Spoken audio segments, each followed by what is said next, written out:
Hello, ladies and gentlemen. Today we have the honor of bringing you a 2016 Mazda MX-5. And by MX-5, we really mean the ND Miata. And this is the Grand Touring package. So this comes in this nice blue color. The Miata puts out 155 horsepower and 148 pound-foot of torque. And wow, yeah, let me tell you, it's a good car.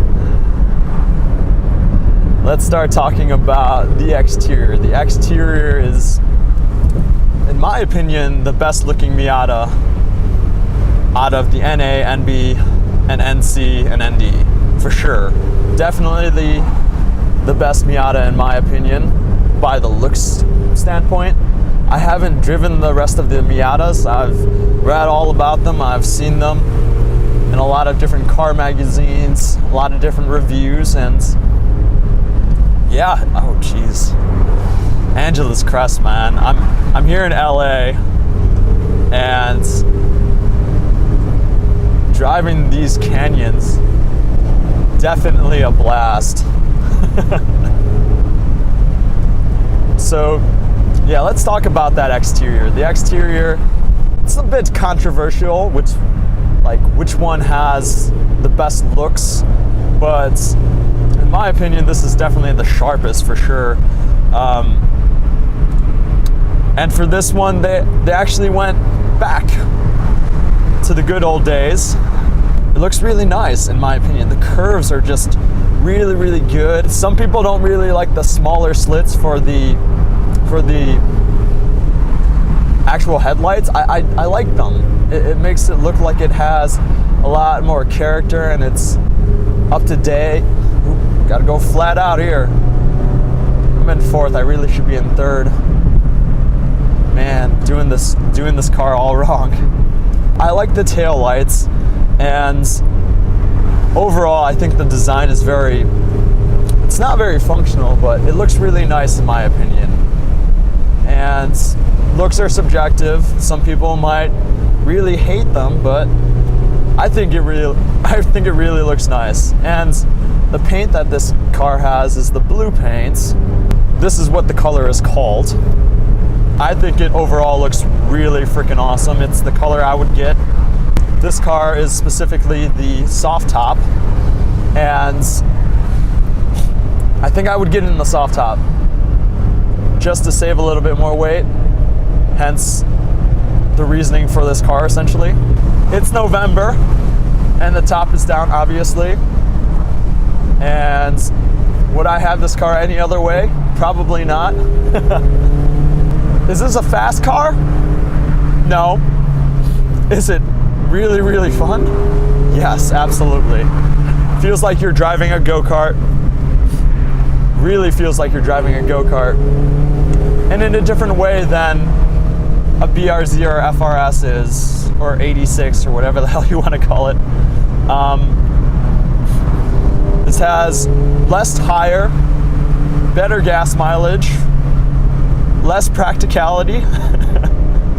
Oh man, the views here, just gorgeous. I feel like I have to stop and just take a bunch of pictures. Let's move on. Let's talk about the interior. The interior of this car, very, very minimalistic. There's not a lot of buttons. In this Grand Touring model, you get the heated seats, some leather, you get that limited slip differential that you need. I wouldn't recommend not getting that. I don't like this weird slapped on head unit, and it's really not facing you in any manner. It's not driver focused, and it's kind of annoying to me. I'm 5'10" and I feel cramped in this car, and I can't imagine how somebody much larger than me fits very well in this car. It can't be very comfortable. But it comes with all the nice amenities without making the car very heavy. So this car weighs just under 2,400 pounds. And I think with this Grand Touring model, it might be just a little bit over. We got the manual 6-speed transmission, and it's really good. Now, talking about the interior, there's not much to it. There's no glove box. Back here is where your glove box is and where you put all the stuff in. And basically behind the seats have little pockets where you can put stuff in as well. It's not very practical. The trunk isn't that bad. It can fit my carry-on and only my carry-on, and probably a backpack. That's probably it. I doubt it could fit any golf clubs. I really don't think you could fit golf clubs. You could probably put them into your passenger seat if you're going golfing. And yeah, everything's very functional. There is lane keep assist in this car. There's blind spot monitoring. There's cruise control. There's AC. Has all those nice features. These leather seats are pretty good. I haven't sat in the cloth seats before, so I can't really give you a good opinion on that, but I don't know if you need the club version. I think if you live in cold climates that you might want to get the seat warmers. I'm trying to find out where this car's limits are. Going like 45 around the corner here. The definition of fast car slow. Around the canyons here, this car is just made for this kind of thing.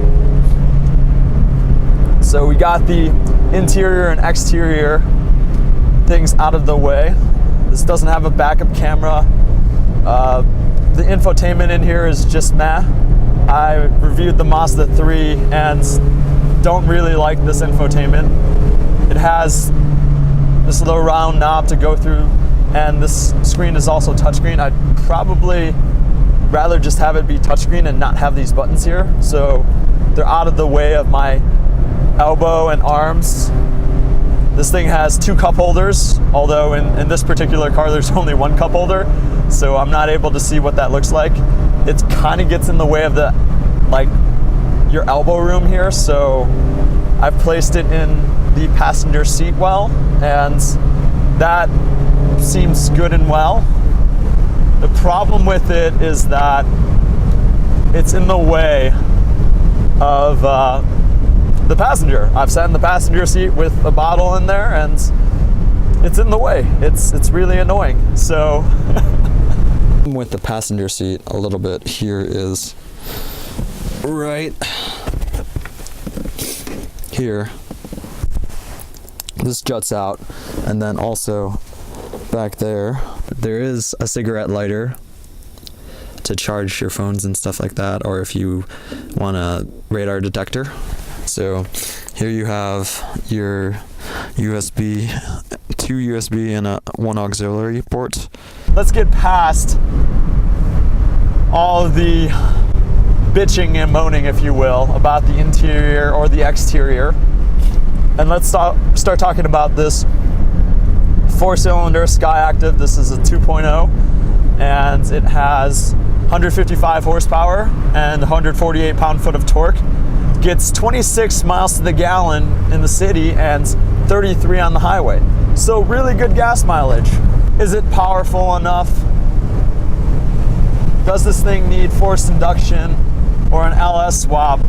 Those are the questions that one might have for this ND Miata. Do I think it needs more power? Yes. It's pretty gutless, like I'm foot to the floor, nothing's really happening. I'm at 4,000 RPM right now. Let's switch up into third. Still not much. It gets up and goes, but like I said, it's a momentum car. So are you gonna get everything that you want out of this? No, but it's gonna make you a better driver. And once you're a better driver, then maybe you can LS swap it. Flying Miata makes an LS swap. And is it gonna cost more money? Yes. And at this price point, at around out the door, you can probably get these for around 33,000, the Grand Touring model. Would I recommend that? Not really. I'm always advocate of getting it used. Have somebody else pay the premium of buying the new car portion. But yeah, I mean, this car handles amazingly, and cars like FRS, BRZ come to mind when talking about the handling. I haven't driven a Cayman, so I can't really compare it to that, which a lot of people do. Steering's very light. I mean, it's not super heavy by any means, and it doesn't have to be. It's electronically assisted, and that's okay. I think the feel is pretty good for this. Yeah, 155 horsepower, but the chassis is so great.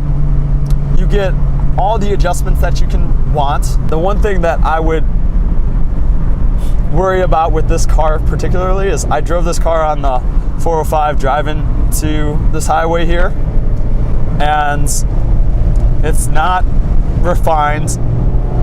The ride's okay, but it's really bumpy on these particular roads, at least the 405 highway.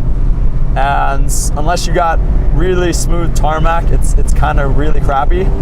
It's loud, and the Bose 9-speaker sound system drowns it out, but you have to turn it pretty loud. Like I started driving at 4.5-ish, and it was really loud, so I wouldn't recommend it, but for that matter.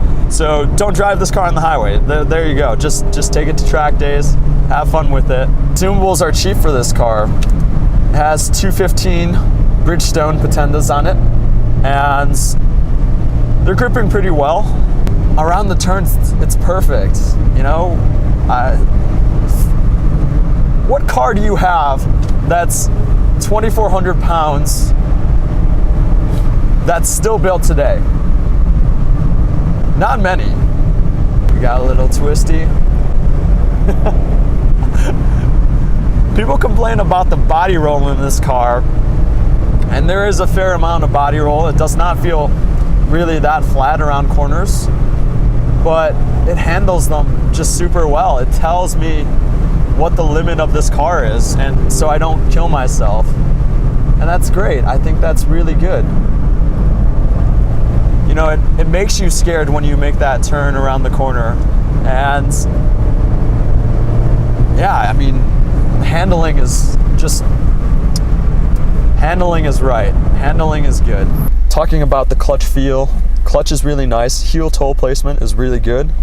It's really easy to just to switch it over there. The shifter is really good. It reminds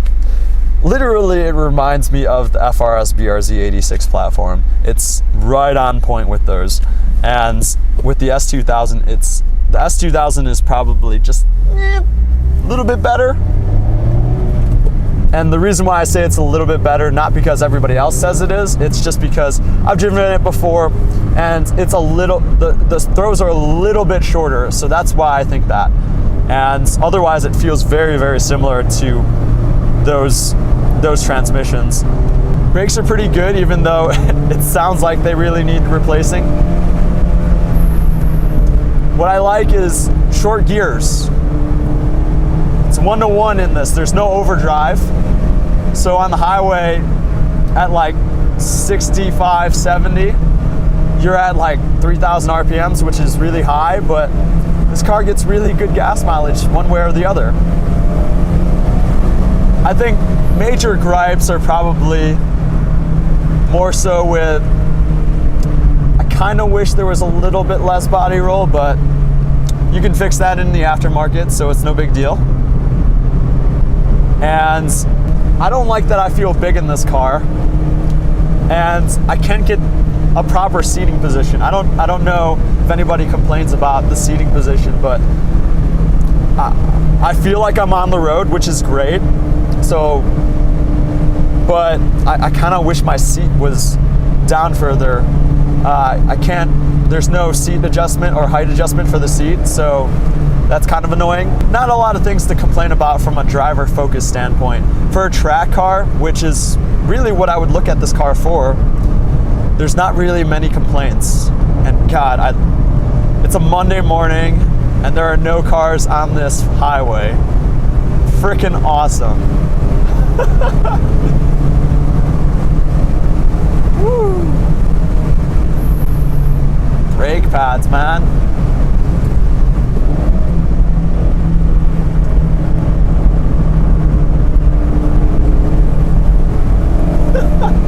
Flat.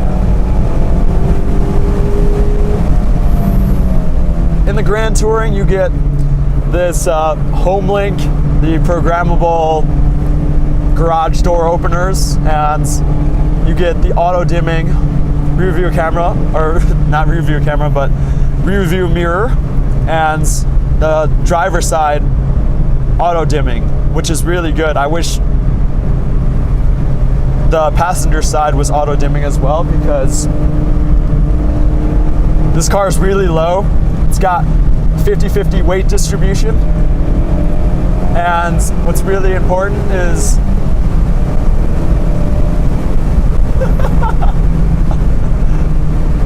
you drive it with the top down. It's not really a Grand Touring car. It's not going to feel like a Camaro or a Mustang, something like that, with magnetic ride or anything like that. It's comfortable for driving on the streets day to day. If you're not on the highway in the city, it's fine.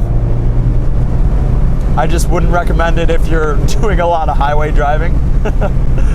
The fit and finish is much better than the rest of the Miatas. Definitely. You got hard plastics basically everywhere. I do like this same panel colored plastic piece here, which is nice. I'm assuming there's going to be a rattle there eventually. There's some carbon fiber looking stuff on the door sills here, and some leather here as well, which is nice. Kind of hard plastic, not the hardest of all plastics, but pretty hard. Seats are pretty decent. I would say I would want more bolstering, but honestly, it's not too bad. Best parts about this car: steering, the weight, the fact that you get an open top. That's really nice, and the other fact that you get manual 6-speed rear drive car with a limited slip. Yeah, I mean, there's not much to complain about here. Is this car something that I would recommend? Yes, most definitely. Like I said, there's a lot of pieces here that feel cheap. There's not a lot of storage space. This little bin here really isn't much. This infotainment stuff is just subpar in my opinion. I don't think it works very well here, especially shifting and whatnot. You might push the buttons when you're doing that. I wish there was another solution for cup holders. I don't really want to complain about that because I probably won't have a cup in here, but if I did, it would probably be annoying. Telescoping wheel. I can get in the position that I like here. I wish that it telescoped a little bit towards me. I like the interior overall. It's really minimalistic, but it's what you need in a car like this. It's nice. You got a manual e-brake. The shifts are really notchy, and I haven't really misshift too many times. They're pretty close together, so yeah, if you first start driving this car, it would be fairly easy to mix it up. And gauges are really nice.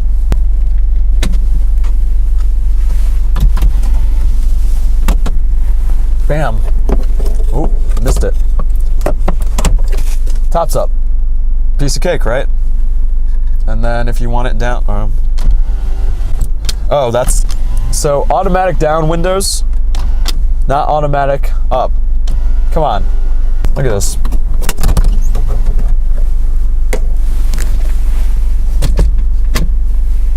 Hit my other camera. Thank you all for watching, and I will see you in the next video.